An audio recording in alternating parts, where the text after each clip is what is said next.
Ito na naman tayo. Ayan, interviewin natin ang Ate Dayday. Anong ginagawa mo, Ate Dayday?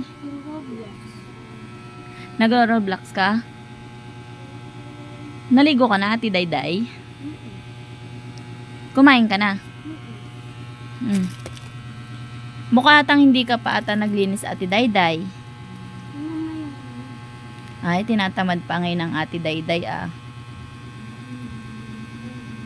Ate Dayday, bakit hindi ka ngayon gumala?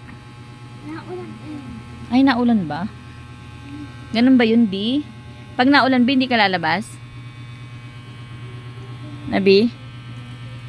Parang nakasimangot ka naman yan, Bi. Nagro-Roblox ka lang. Natatalo ka na? Nabi? Ba't hindi ka nag-ipit ng buhok mo?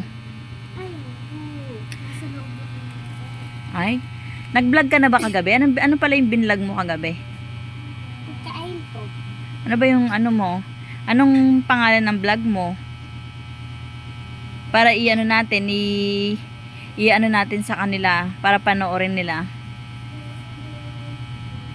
I-ano mo yung vlog mo. Sa mo, hello madlang people. Panoorin niyo yung aking vlog.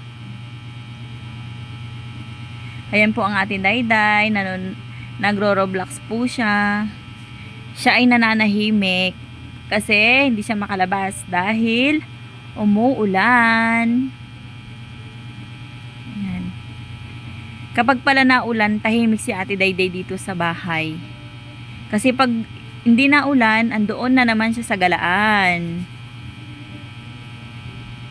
Hindi siya natutulog ng tanghali. Kaya ngayon matututo na siyang mananahimik sa bahay kasi malapit na ang pasukan. Ate Dayday, sa pasukan na nung grade mo na? 4. Grade 4 na si Ate Dayday. Meron ka na bang gamit, Ate Dayday? Oo, pero yung mo bila ng notebook. Ay! Kasi wala tayong pambiling notebook eh. Ano ka na? Say hello ka na sa mga ano mo. Hello. Yeah. Hi. Hello po. Sabi mo, kumusta na po kayo? Ayan po ang Ate Dayday. Nananahimik lang. Pero mamaya kaaway niya na yung hawak niyang cellphone na yan. Yan po si Ate Dayday. Tahimik lang.